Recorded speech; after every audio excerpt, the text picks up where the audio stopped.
Boa noite.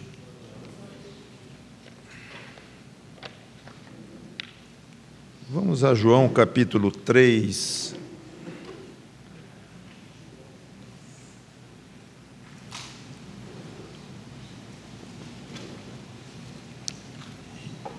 E ver os bastidores de uma conversa, uma rara conversa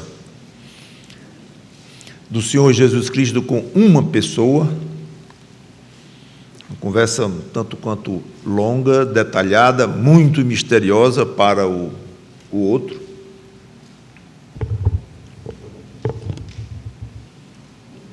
E lições valiosíssimas que nós temos aqui, não somente de doutrina, mas de prática.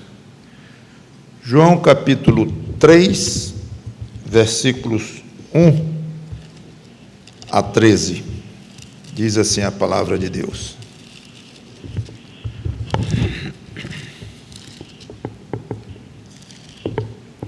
Havia entre os fariseus um homem chamado Nicodemos, um dos principais dos judeus. Este de noite foi ter com Jesus e lhe disse: Rabi, sabemos que és mestre vindo da parte de Deus, porque ninguém pode fazer estes sinais que tu fazes se Deus não estiver com ele.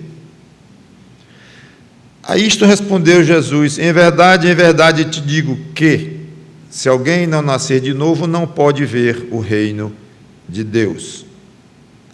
Perguntou-lhe Nicodemos: como pode um homem nascer sendo velho? Pode, porventura, voltar ao ventre materno e nascer segunda vez? Respondeu Jesus: em verdade te digo, quem não nascer da água e do Espírito não pode entrar no reino de Deus. O que é nascido da carne é carne, o que é nascido do Espírito é Espírito. Não te admires de eu te dizer: importa-vos nascer de novo. O vento sopra onde quer, ouves a sua voz, mas não sabes de onde vem, nem para onde vai. Assim é todo o que é nascido do Espírito. Então lhe perguntou Nicodemos: como pode suceder isto? Acudiu Jesus: tu és mestre em Israel e não compreendes estas coisas? Em verdade te digo que nós dizemos o que sabemos e testificamos o que temos ouvido, contudo não aceitais o nosso testemunho. Se, tratando de coisas terrenas, não me credes, como crereis se vos falar das celestiais? Ora, ninguém subiu ao céu, senão aquele que de lá desceu, a saber, o Filho do Homem que está no céu. E do modo pelo qual Moisés levantou a serpente no deserto, assim importa que o Filho do Homem seja levantado, para que todo o que nele crê tenha a vida eterna. Vamos orar. Obrigado, Senhor Deus, pela Tua palavra, por este relato espetacular que nós temos aqui, e que o Teu Espírito Santo, esse mesmo do qual ensinou Jesus, nos ensine agora e nos faça dar um passo além no nosso conhecimento das Escrituras e possamos aprender algumas coisas também no nosso dia a dia cristão. É em nome dele, Cristo, que nós te pedimos e agradecemos de antemão. Amém. Que se deu nos primeiros meses do ministério de mais ou menos 3 anos e meio do Senhor Jesus Cristo aqui na terra. E veio este homem que era um fariseu. Os fariseus formavam um partido religioso que iniciou-se mais ou menos 200 anos antes de Cristo. Eles criam na lei, mas aceitavam muitas adições feitas à lei, interpretações e tudo mais, davam o mesmo peso, que já era um erro fatal, só em si só em si mesmo, mas, além do mais, olhavam a lei de uma maneira muito, segundo a letra, de uma maneira muito rasa, não aprofundavam no espírito da lei, na essência da lei, ficavam muito nas regras, no pode e não pode, gostavam de listas, de coisas que podem e que não podem. Eram homens muito influentes na sociedade judaica na época, grandes opositores do Senhor Jesus Cristo, de uma maneira geral. Alguns creram, mas acharam muito esquisito o que Jesus chegou ensinando, achavam que Jesus estava quebrando a lei o tempo todo, e muitas discussões duras Jesus teve com os fariseus.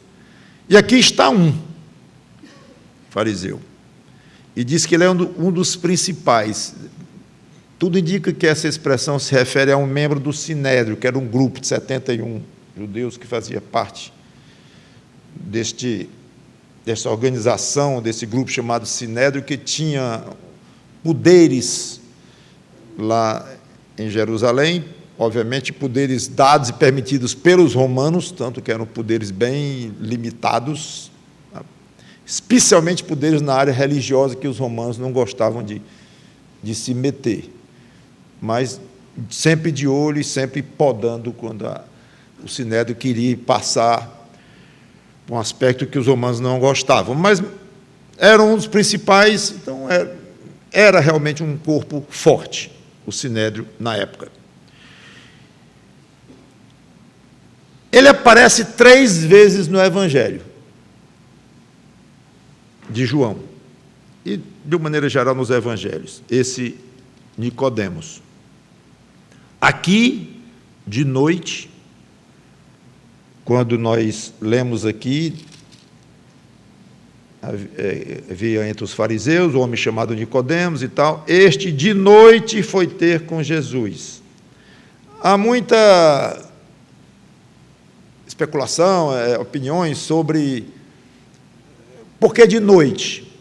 Alguns acham que isso aí poderia ser de manhã, de tarde. Ele foi de noite, então João registrou de noite, sem grandes significados adicionais. Talvez a maioria ache que não, que tem algo além disso, que esse de noite mostra que ele foi assim meio escondido dos outros fariseus, não queria ser visto, queria fazer uma visita bem discreta ao Senhor Jesus Cristo, ou talvez estivesse com medo mesmo, era o estilo dele, a discrição. Não sabemos, seja como for, até onde nós podemos ver, ele foi só, e de noite está escrito aqui. Então, fica realmente uma pergunta no ar. A segunda vez que esse homem surgiu no Evangelho, ele estava defendendo Jesus perante autoridades religiosas, mas ainda muito discretamente. Isso eu quero só iniciar antes de começar a desenvolver a conversa em si, mas para terem ideia de o que esse Nicodemos se tornou. Ele se tornou mesmo um discípulo de Jesus Cristo abertamente. Esse foi o final da história. Lá em João 7, no versículo 50, se quiserem eu posso ir lá só, eu não vou desenvolver.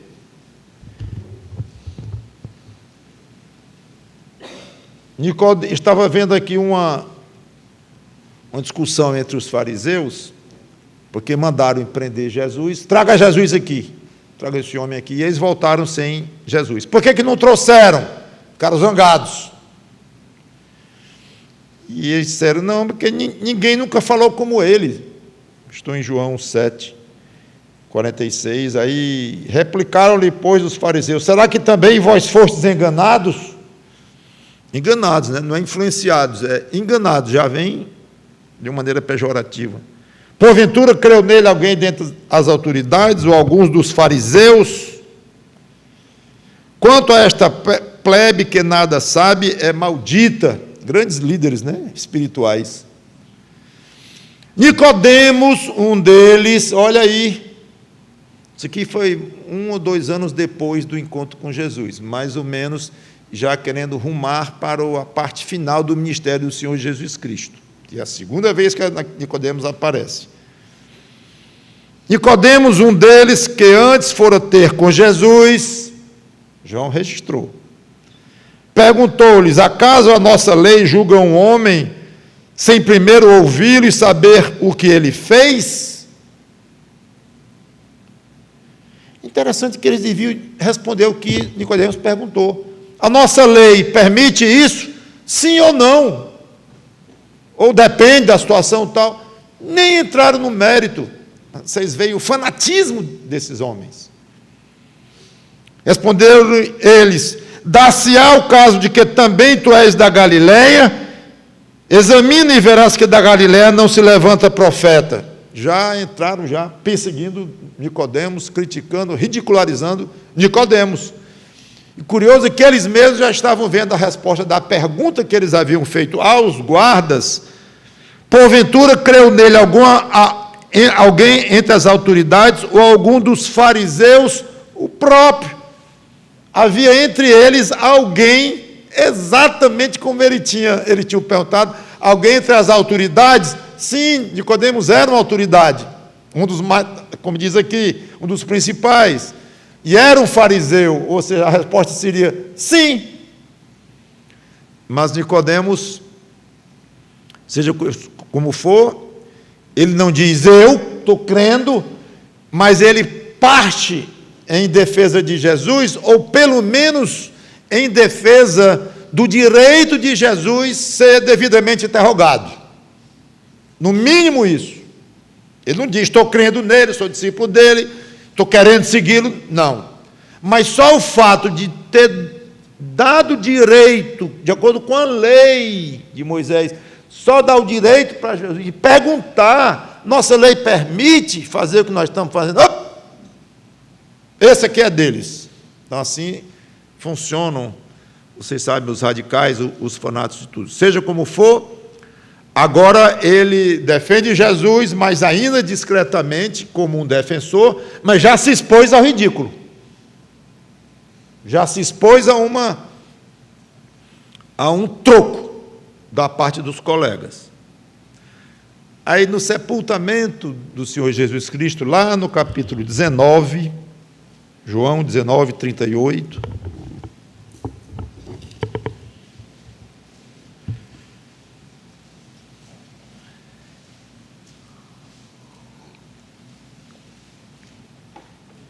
depois disto, José de Arimateia, que era discípulo de Jesus, ainda que ocultamente, esse era outro, que pelo menos aqui diz claramente que era, esse tinha medo mesmo, mas era discípulo. Ainda que ocultamente, pelo medo que tinha dos judeus, rogou a Pilatos lhe permitisse tirar o corpo de Jesus. Pilatos lhe permitiu.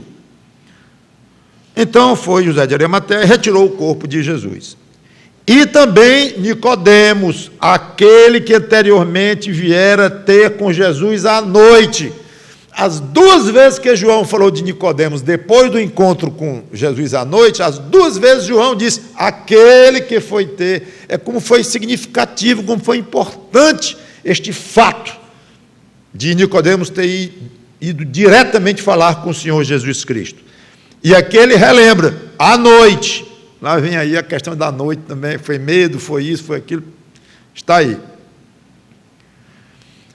E também Nicodemos viera ter com Jesus à noite, foi levando cerca de 100 libras de um composto de mirra e aloés. Tomaram, pois, o corpo de Jesus e o envolveram em lençóis, com os aromas, como é de uso entre os judeus na preparação para o sepulcro.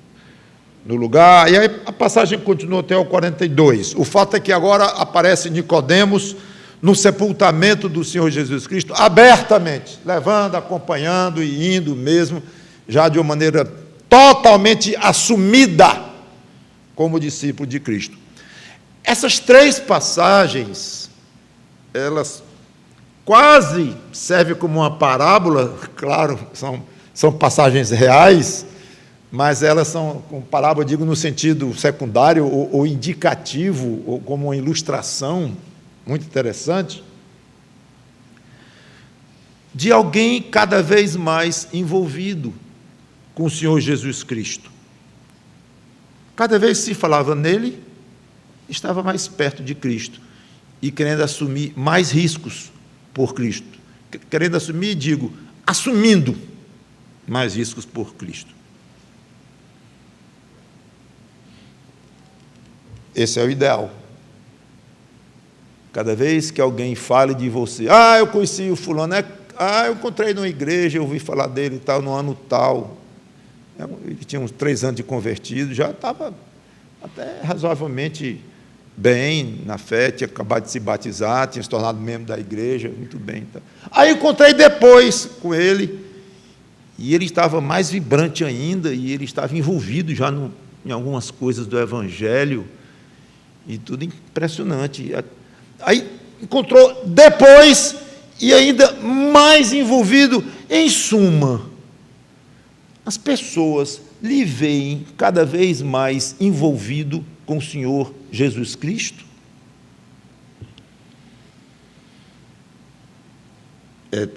Não sei se a maioria é assim, não. Também tem aqueles que fazem o contrário. Estão com Cristo, se identificam com Cristo, vêm,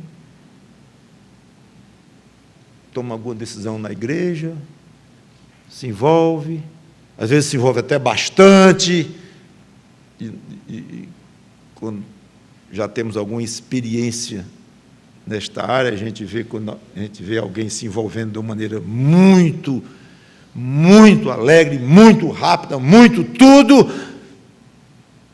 É interessante, talvez, não sei se é fé pequena, mas talvez seja experiência um pouco grande. Quer dizer, porque não é muito raro, não. Chegam e tal, e aí descobrem uma coisa nova, e se envolvem, quer logo cargos na igreja e tal, e de repente vão escasseando as vindas, e algum problema na vida, uma vai. Desaparecem. Graças a Deus, eu imagino que não seja a maioria também, não. Esses que vão embora. Talvez a maioria, não tenho estatística, esteja no meio. Nem mais perto, nem mais longe. Posso dizer o contrário, tanto faz, né? Nem mais longe, nem mais perto. Está ali. É uma palavrinha muito lamentável ter que usar. Estagnado. Vai para lá, tempo muda, Natal, Ano Novo. E está lá o crente com seus 15 anos, 18, 22, 30, 40, estagnado ali. Crente bom, sério, bom pai de família, fiel na igreja, mas estagnado no seu conhecimento do Senhor Jesus Cristo, que implica diretamente no seu envolvimento com o Senhor Jesus Cristo. Mas pastor gosta de comparar envolvimento com Cristo com a igreja. O pastor é profissional, é lógico que ele quer ver todo mundo na igreja, quer ver a igreja crescendo, quer ver a igreja forte, todo mundo servindo, ele é o chefe, né? Servindo ele, num certo sentido. Pastor gosta dessas coisas, quando fala em fidelidade de crente, puxa logo para a fidelidade na igreja. Como é que pode? Os fariseus gostavam disso também, tá? Pode parar. Cuidado com essa análise. O envolvimento com Cristo, com a pessoa de Cristo, fatalmente, obrigatoriamente, ele vai ter como consequência envolvimento com a igreja? Sim. Sim. Porque a igreja é o corpo de Cristo. Ele disse quantas vezes, e o Evangelho está aí nos ensinando, as epístolas de Paulo, o corpo. Quanto o Novo Testamento fala na importância do corpo, e Cristo trabalha via igreja, tudo é via igreja. Então não é o pastor que faz isso. Agora, nem todo frequentador assíduo numa igreja é um crente espiritual forte. Não. Mas todo crente espiritual forte é um assíduo frequentador de igreja. Ou mais do que frequentador, envolvido com a igreja. Isso pode ser sutil, viu, o que estou dizendo aqui.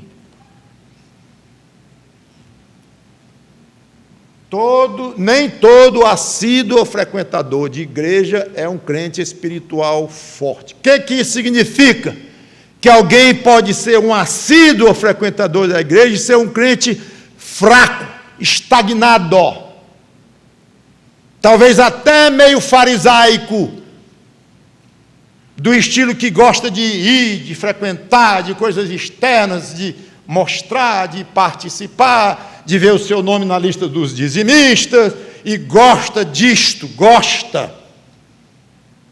Então, está sempre presente, não falta nada, é frequentador da igreja, e envolvido até certo ponto, e pode alguém ser assim, e não ser um crente íntimo com Cristo.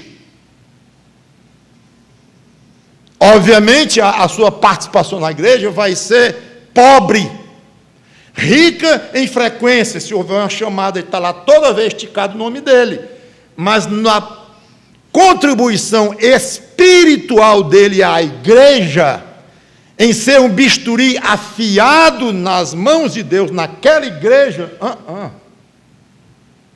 não vai mesmo. E um pastor que confunde uma coisa com a outra, pode entrar em grandes complicações, porque ele vai contar com líderes e ele vai se iludir muito. Então, nem todo frequentador assíduo de uma igreja é um crente espiritual forte. Mas todo crente espiritual forte, 100%, é assíduo na sua igreja. Não tem perigo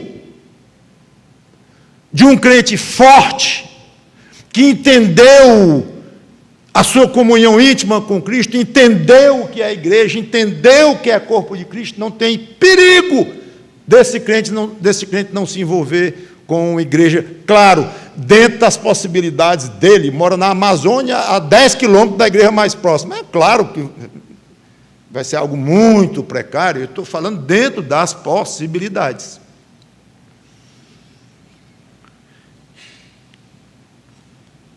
Veja onde é que você se situa nisso. Eu quero começar a pregação, que foi o diálogo, né?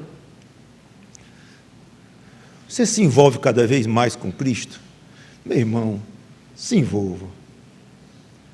Se envolva. Não fique estagnado, não fique parado ali ano após ano, só seus cabelos ficando mais brancos ou com menos quantidade. E vai, até partir para o céu. Um crente bom, mas ele fez pouca diferença no reino de Deus, mexeu pouco, deu pouco trabalho ao diabo. Você dá muito trabalho ao diabo?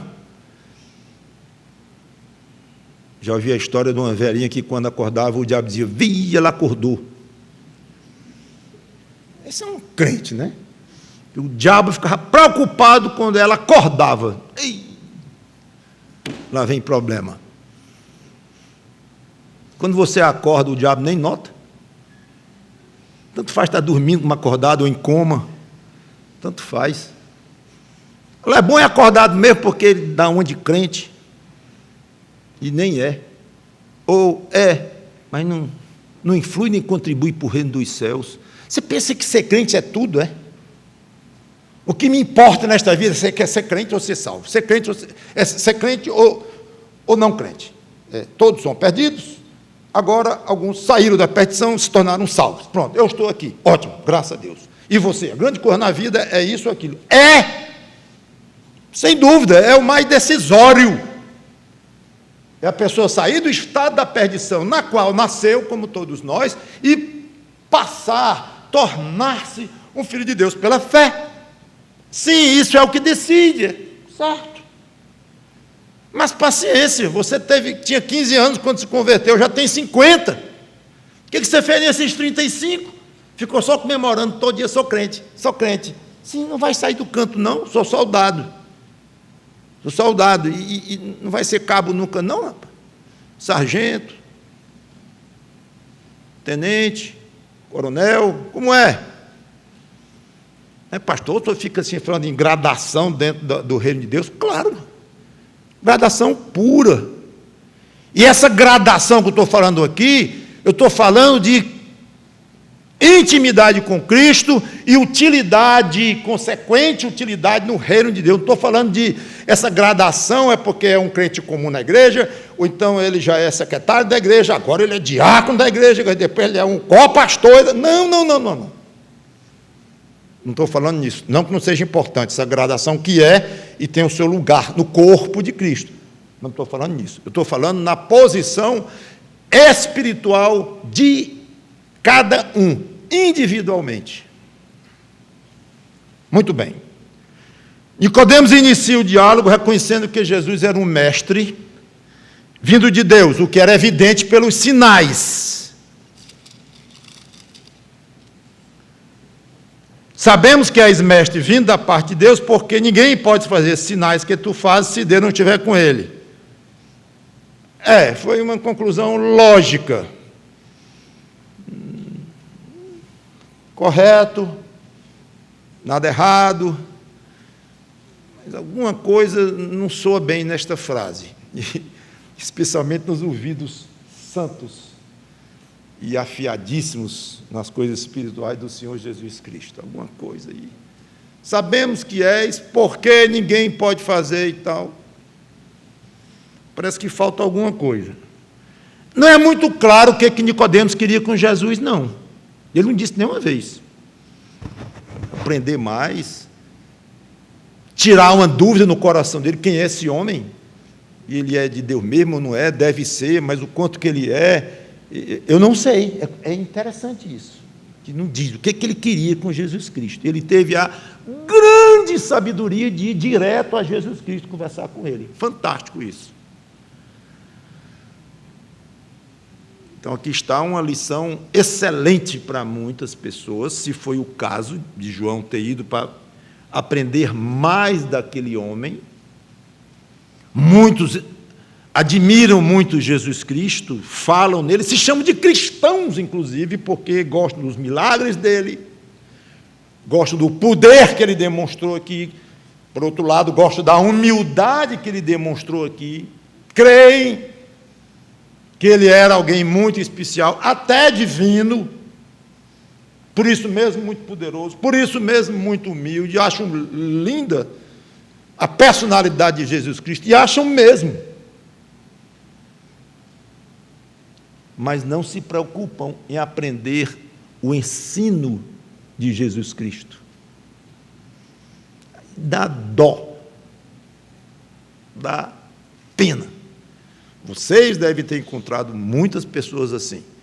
Quando vocês querem falar o Evangelho, você começa a dizer, pois é, meu amigo, é Cristo que é importante. Claro! Ave Maria, sem Jesus eu não seria ninguém. Começou ruim, né? Aí diz umas 3 frases lá, nós temos que ser bons. Jesus não mandou ser bom? O senhor é pastor, é? Muito prazer. Pois eu sou bom. Você olha assim, não faço mal a uma mosca, ajudo pessoas lá no meu bairro, sou homem pobre, mas eu ajudo pessoas lá dentro da minha possibilidade. Não é para isso não que Jesus quer a gente?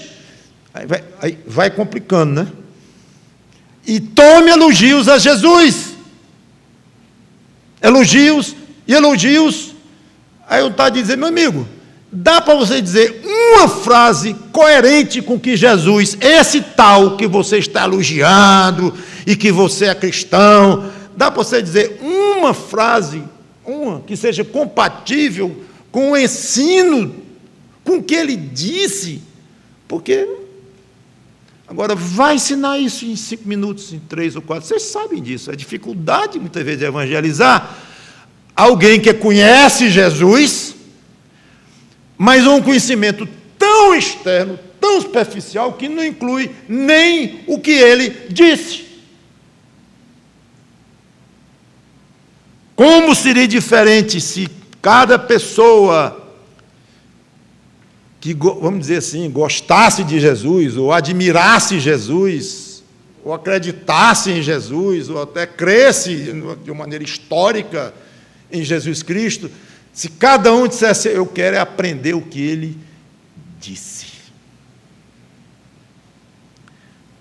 Muito bem. Jesus vai direto ao ponto. É impressionante o atalho que Jesus Cristo tomou aqui. E como eu disse, alguma coisa deve ter soado estranho nos ouvidos do Senhor Jesus Cristo. É porque tu és mestre, olha, da parte de Deus. Aliás, tem que ser, né? Porque com os sinais que tu fazes, é óbvio, qualquer pessoa que raciocine, o mínimo que seja, vai chegar a essa conclusão, tal. Pá! Se alguém já nasceu de novo, não pode ver o reino de Deus. Resposta dele. Não é nem resposta, que o outro nem perguntou. O outro afirmou uma coisa. Tu és mestre, e tal, e tal, e tal. Ele não disse uma palavra concordando com o homem, discordando dele. É isso mesmo, então não é mais ou menos assim. Então, nada. Ele vai direto. Ele só faltou dizer: Nicodemos, não dá nem para começar com você. Não dá nem para começar a conversar com você. Porque ninguém pode ver o reino de Deus se não nascer de novo. Uma frase de um significado espiritual profundo, de alto valor doutrinário e teológico, tanto que Nicodemos não alcançou, e a gente pode ver o quanto o pobre do Nicodemos estava voando no versículo 4, que ele tentou aplicar em termos literais o que Jesus tinha dito e viu que não tinha sentido. Nascer de novo, mas não pode nascer de novo voltando para o ventre da mãe, não dá, é grotesco mesmo. Então não é isso que ele quis dizer, não, mas ele disse, nascer de novo, apesar de que saibam que pelo grego esse de novo pode significar do alto, é exatamente a mesma expressão, nascer de novo, nascer do alto. Claro que Nicodemos entendeu como de novo, porque falou na segunda vez. Mas, tecnicamente, é bom vocês saberem disto. Não entendeu nada. Aí, no versículo 5, Jesus praticamente repete a frase. A frase já era muito complicada, muito misteriosa, e ele praticamente repete, mas mudando agora, complicou mais ainda, porque ele tirou de novo, a expressão de novo, e botou da água e do Espírito. Complicou muito mais. Respondeu Jesus: em verdade te digo, quem não nascer da água e do Espírito não pode entrar no reino de Deus. No versículo 3, ele tinha falado em ver o reino de Deus. Agora, no versículo 5, ele fala entrar no reino de Deus. Não quer dizer muito, é diferente, mas tem o mesmo significado.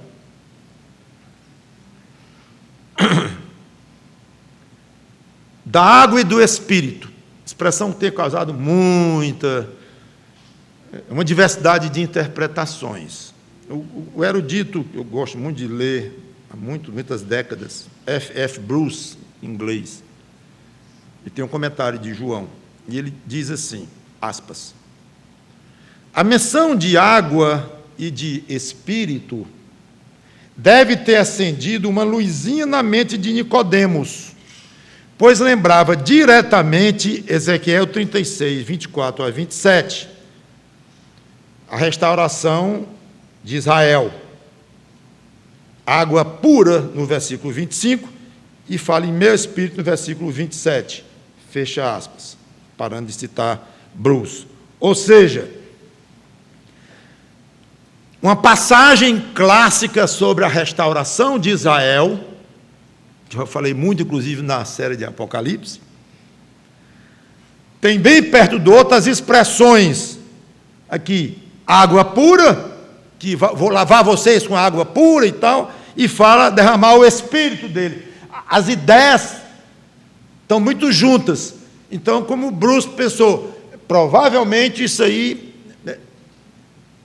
Nicodemos, que devia conhecer o Velho Testamento, pode ter, não sabemos, ligado uma coisa com a outra. Seja como for, Jesus estava relacionando de fato um nascimento espiritual ou uma comunhão com o Espírito Santo, uma vinda do Espírito Santo sobre uma pessoa, no caso de Ezequiel sobre Israel, com água. Para alguém se tornar judeu meio entre aspas, né, que o termo técnico é se tornar prosélito. Prosélito era alguém, não judeu é uma raça, descendência de Abraão, é sangue. Então alguém não se torna judeu, claro, de sangue, obviamente. Se não é, não é. Mas pode abraçar a fé judaica e, na época, tinha de ser batizado. Um prosélito passava pelo ritual do proselitismo, ser batizado significando purificação e uma nova posição espiritual. João Batista, quando ele veio, o grande arauto do Senhor Jesus Cristo, ele quis que os próprios judeus se batizassem, que não era uma coisa comum, nem era uma coisa prescrita pela lei, judeus se batizando, não. Havia cerimoniais que envolvia oblação, ou seja, água, lavagem de água, mas dentro de alguns rituais da lei, em que a pessoa estava numa certa situação de contaminação, então, para se descontaminar, incluía lavagens e coisas assim. Tudo bem, mas o batismo mesmo não era comum e nem era uma obrigação da lei. Mas João veio batizando e quis batizar, lá em Mateus capítulo 3, e ele exigiu um novo comportamento. Isso é importante para nós entendermos essa questão: batismo, novo nascimento, batismo, salvação pelo Espírito Santo.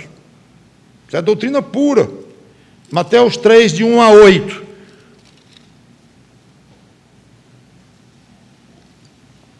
Naquele dia apareceu João Batista pregando no deserto da Judéia e dizia: arrependei-vos, porque está próximo o reino dos céus.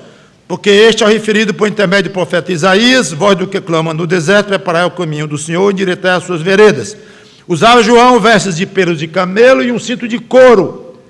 A sua alimentação eram gafanhotos e mel silvestre. Então saiu a ter com ele Jerusalém, toda a Judéia e toda a circunvizinhança do Jordão. E eram por ele batizados no rio Jordão, confessando os seus pecados. Algo completamente diferente aqui acontecendo. Judeus adultos, judeus de fato, se batizando. Mas não se batizando para entrar numa seita nova, ou em alguma coisa que João tinha inventado ou bolado, algum grupo diferente, um partido qualquer ali. Não, esse batismo ele era ligado diretamente com, como está escrito aqui, confissão de pecados. Eram batizados no Rio Jordão, confessando os seus pecados. Então vejam aí a ideia de batismo associado com a nova posição espiritual, que mostra contrição, mostra arrependimento e mostra confissão de pecados, uma mudança de dentro, que era simbolizada por uma lavagem de água. Muito interessante isso. Então, é muito provável que Jesus tenha se referido ao batismo quando ele falou em água. Não que o batismo era necessário para ver o reino de Deus, nunca foi. Mas que o que estava por trás para alguém se batizar legitimamente, já em João Batista, antes da igreja, um pouquinho antes, e logo no início da igreja, quando Jesus iniciou sua igreja, já colocou o batismo junto, as duas coisas juntas. Então, era importante o que estava por trás do batismo, que nós sempre que vamos batizar alguém aqui, a gente explica, não é em si, o batismo em si, mas o que tem por trás, o que significou de uma forma invisível aos nossos olhos. O quê? Arrependimento, uma purificação anterior causada pela chegada do Espírito Santo naquela alma. Deus é que leva ao arrependimento. O Espírito Santo, uma das missões dele é convencer o homem do pecado. Tudo isso, então, todo o processo de conversão, iniciando com o novo nascimento do qual Jesus Cristo fala, é trabalho direto do Espírito Santo no indivíduo. Então, no versículo 6, Jesus deixa claro que está falando de algo diferente do nascimento humano. O que é nascido de carne é carne, o que é nascido do Espírito é Espírito. Não, Nicodemos, o assunto aqui não é voltar para o ventre da mãe, não, essa é coisa de carne, de ser humano e tal, não. Estou falando de coisas espirituais, aí ele deixou claro isso. Não te admires de eu te dizer, importa-vos nascer de novo. O vento sopra onde quer, ouves a sua voz, mas não sabes de onde vem, nem para onde vai. Assim é todo o que é nascido do Espírito. Então, Jesus viu a admiração, mais do que admiração, né? O estado de estar sem entender nada, admirado, confuso, de Nicodemos, que não conseguia entender. Então, Jesus fornece uma analogia com a natureza. O vento, já tinha feito uma analogia, que era o novo nascimento, onde se pensa na mãe, no filho e tal. Faz uma segunda analogia agora. O vento, nós não conhecemos a origem do vento, o destino do vento, nós só vemos o efeito do vento. Aliás, no grego, as palavras que nós traduzimos aqui como vento e espírito são exatamente a mesma, pneuma. De onde vem pneu? Ar. Alguma coisa que tem ar dentro. E palavras ligadas à questão de ar pneumático, coisa desse tipo. A mesma origem. Então, lá no grego, o Espírito Santo ele é chamado de pneuma. Espírito e vento. Ele é chamado de pneuma, Santo Espírito, ou Espírito de Deus. Geralmente vem um adjetivo, o Espírito é o Senhor, então a palavra vem geralmente com uma indicação de que trata da terceira pessoa da Trindade. Mas o nome vento é pneuma. Quando você vê vento lá, ventania, coisa desse tipo, pode olhar, é o mesmo nome, mesmo. É curioso isso. A nossa tradução é que faz uma diferenciação. Então ele fala, quando ele fala em vento e espírito, a analogia é mais forte ainda para Nicodemo, porque está usando a mesma palavra. Assim é a atuação do Espírito Santo. Jesus disse isso. Nós não sabemos em quem ele vai atuar, por que ele vai atuar, quando ele vai atuar, se vai atuar. Nós vemos apenas o efeito de quem é nascido de novo. E essa questão de nascer de novo e o efeito e tudo é muito misterioso. Já comentei que alguns se identificam como crentes, vêm à igreja, frequentam, aí desaparecem. Outros voltam, se batizam, passam meses na igreja ou anos, e depois, se não desaparecem, esfriam.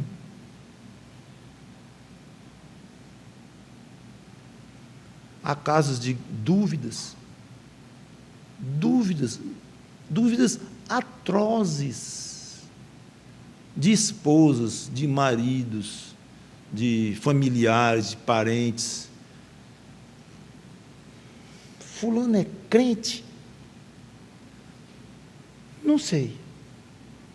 Não é falando mal, criticando, chamando o outro de mentiroso, nada disto.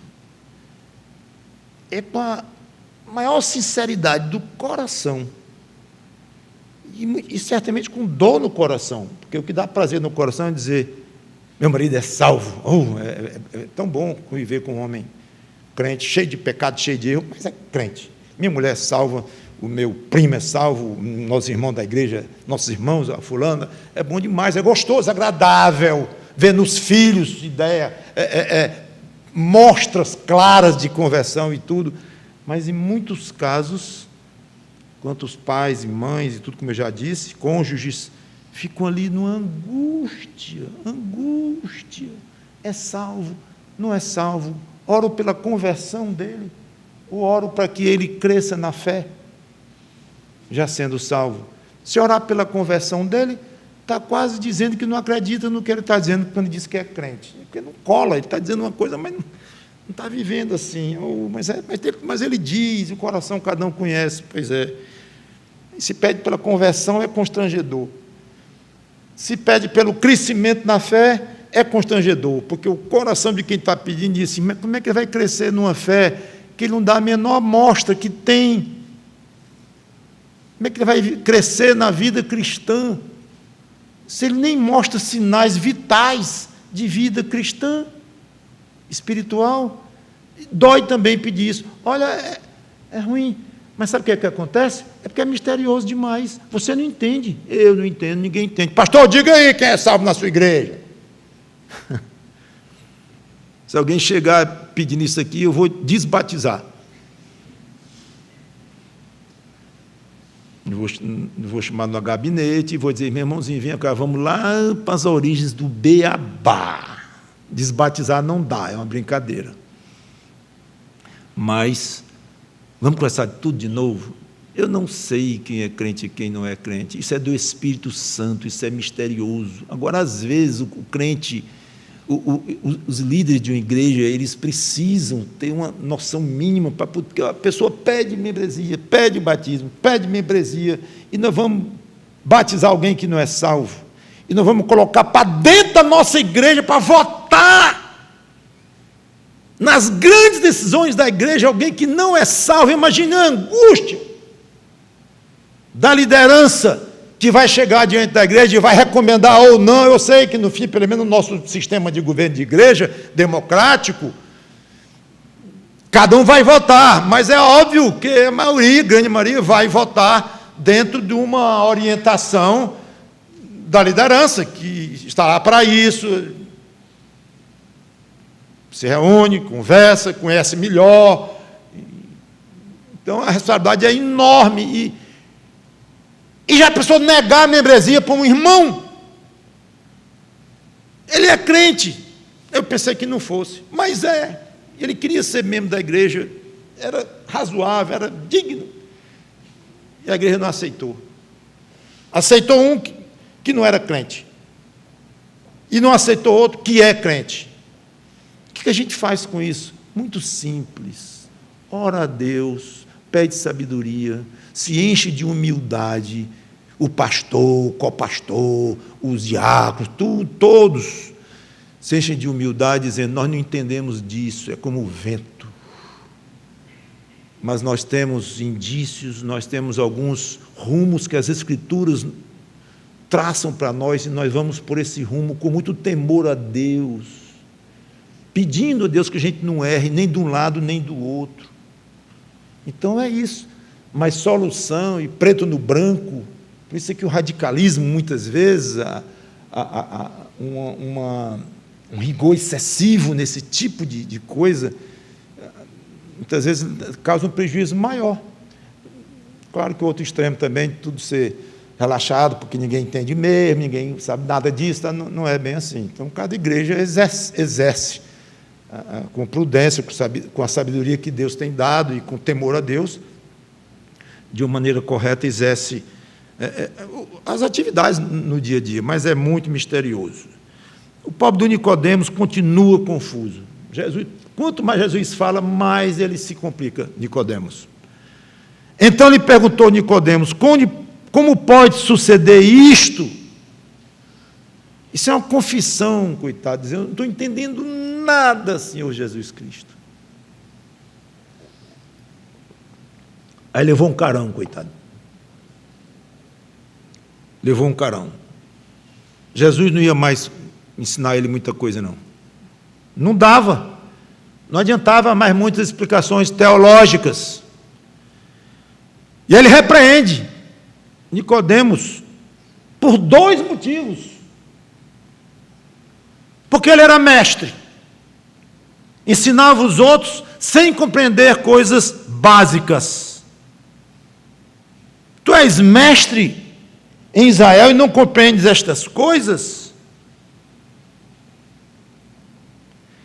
Quem se propõe a ensinar as coisas de Deus carrega uma responsabilidade enorme.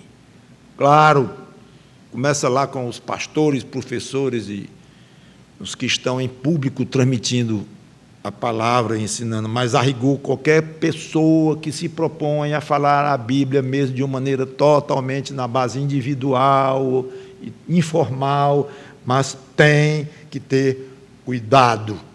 Você pode não ser um mestre em Israel, mas você é um crente em Jesus Cristo, um discípulo de Cristo, e não entende essas coisas básicas.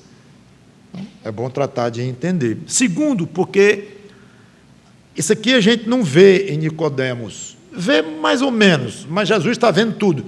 Estava duvidando.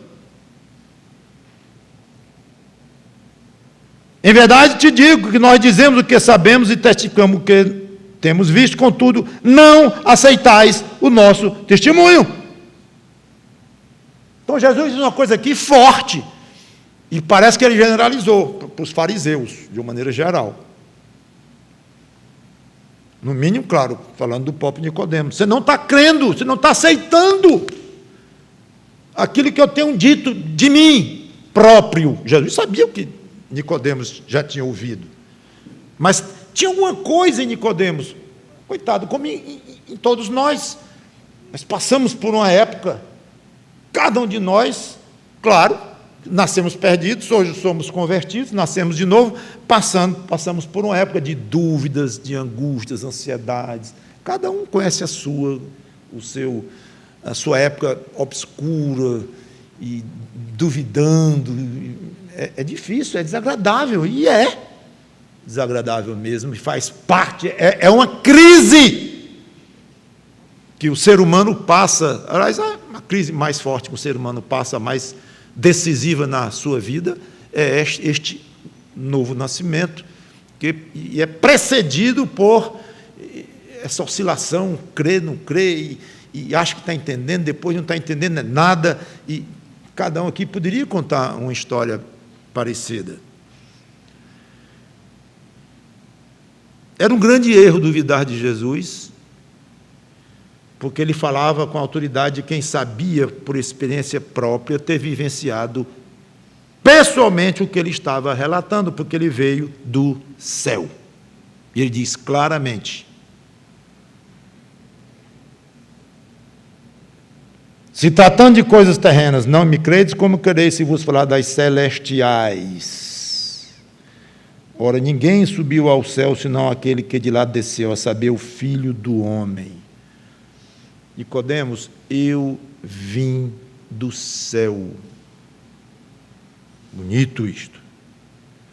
Eu vim do céu. Ou você crê nisto. Agora, ele não disse assim, eu estou complementando. Ou você crê nisto, ou não vai entender nunca nada do que está sendo conversado aqui. É um pouquinho difícil a expressão aqui, coisas terrenas e coisas celestiais. O que é coisas terrenas Jesus se refere aqui? Porque ele estava falando de coisas totalmente espirituais. Não é fácil compreender. Parece que ele está falando de coisas que acontecem aqui na terra, mesmo sendo espirituais, tipo o novo nascimento. O novo nascimento é eminentemente espiritual, claro, é feito o Espírito Santo na pessoa, mas ele ocorre aonde? Na terra. O vento sopra aonde? Na terra. E nós vemos o efeito aonde? Na terra. Não sabemos de onde o vento vem, para onde ele vai, a gente vê as árvores balançando na terra, é coisa daqui.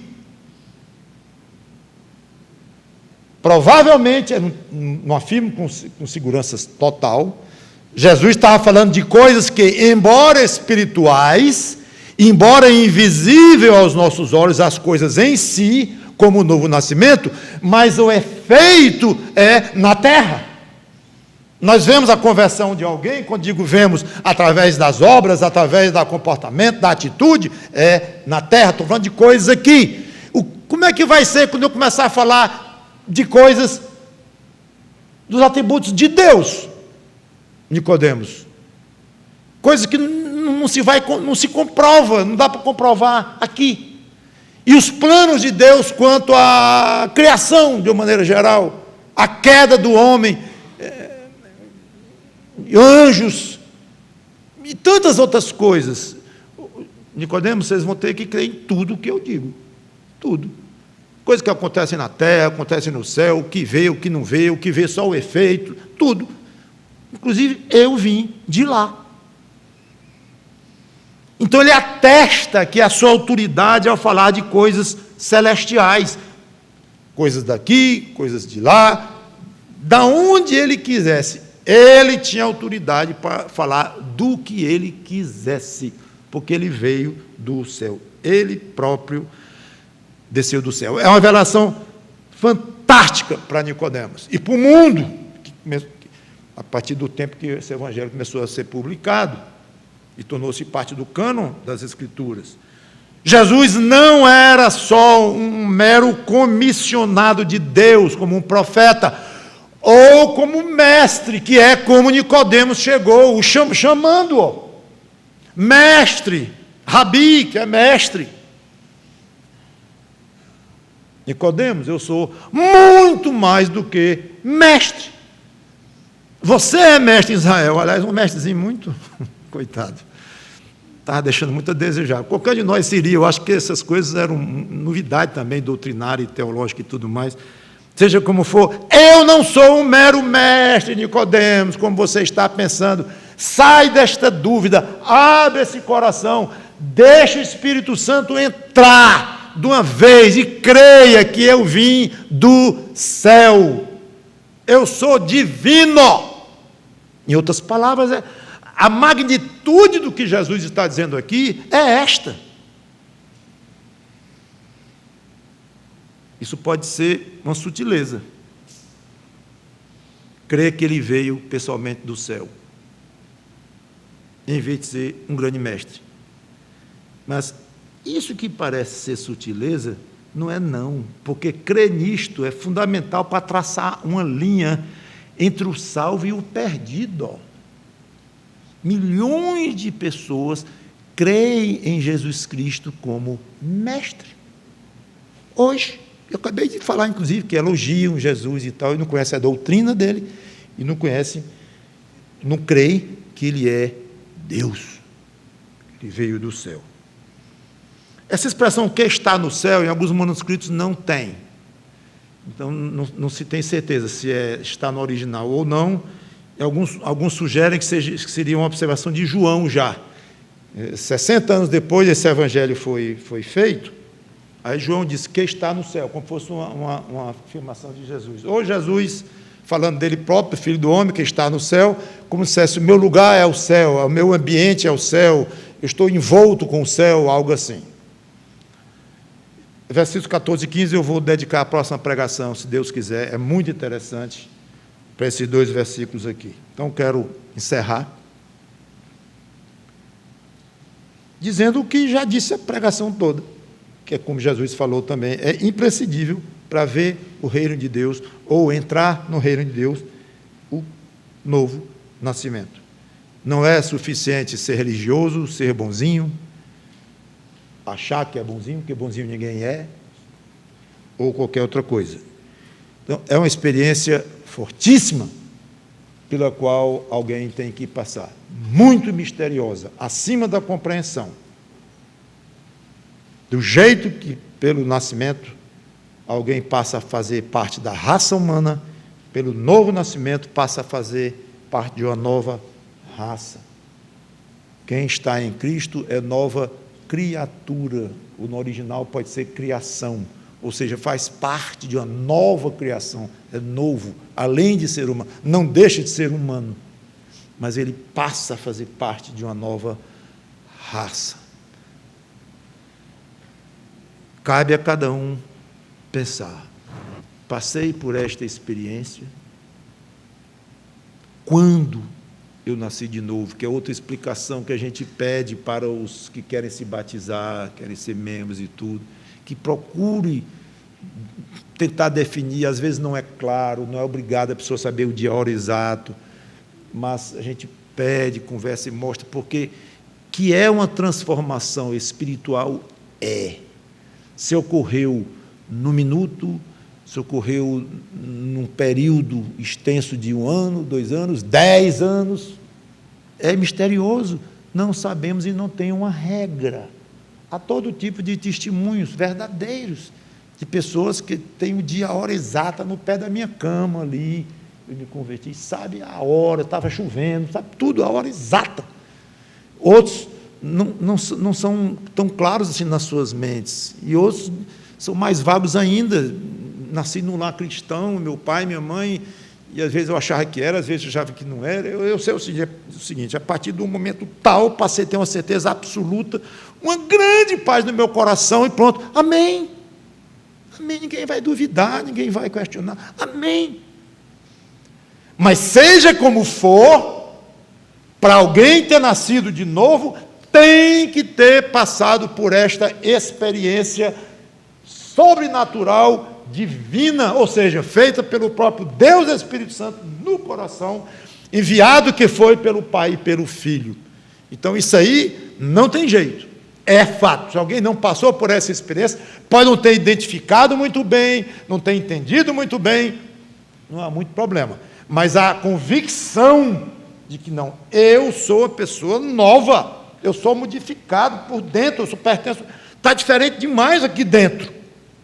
Isso sim, isso é muito importante, aquele que se confessa crente ter esta convicção. Se você já passou por essa experiência de novo nascimento, graças a Deus. Se não, peça a Deus. Você tem vontade de passar por essa experiência?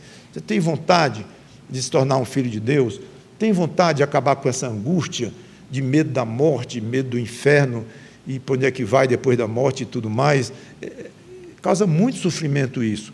Claro, em ver crentes leves, digo, quanto a esses assuntos, muitos sofredores e muitos carregam ainda suas cruzes, sim, mas quando fala em vida eterna, quando fala em morte e tal, não, a morte não é problema para mim, não. Posso ter medo como um instinto de conservação e tudo, medo de sofrer, como é que vai ser a minha morte e tal, tudo bem, mas medo de não saber para onde eu vou, inferno, será que eu mereço? Não, isso eu já sei que não mereço, mas Cristo me salvou, é tranquilo, nisso aí o crente é tranquilo. Então, se você quer isto, diga para Cristo, Senhor, me dá aquilo também, porque os crentes que eu conheço dizem que não merecem nada disso e ganharam de presente, eu também quero.